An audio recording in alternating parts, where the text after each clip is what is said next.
In today's video, I'm going to teach you how to manage what appears in your Sitemap.xml in Shopify. First, it's important to understand how sitemaps work in Shopify.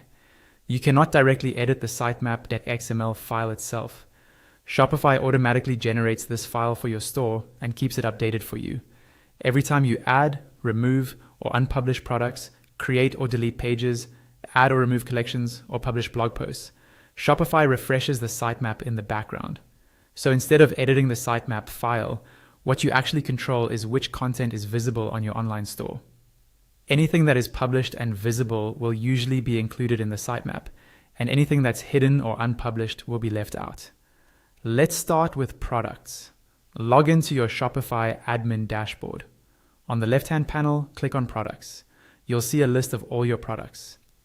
Choose a product that you don't want to appear in your sitemap.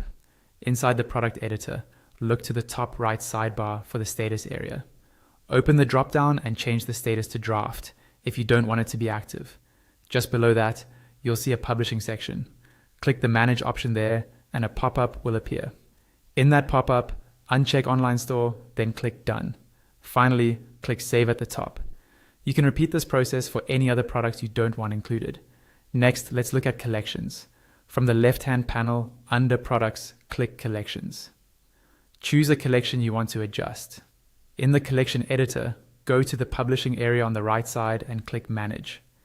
In the pop-up, deselect Online Store and click Done, then Save. You can also scroll down to the products listed in that collection and remove any products you don't want to appear in your sitemap. Remember to save your changes. Now for blog posts. In the left panel, click Content, then select Blog Posts. Choose a blog post from the list. On the right side, you'll see a visibility section. Change it to hidden and then click Save. Do this for any posts you don't want listed in the sitemap. Finally, for pages, go to Online Store in the left panel and then click Pages. Select a page. In the editor, find the visibility section on the top right, set it to hidden and click Save. Repeat this for any other pages you want excluded. By managing visibility and publishing like this, you effectively control what appears in your Shopify sitemap without ever touching the Sitemap.xml file directly.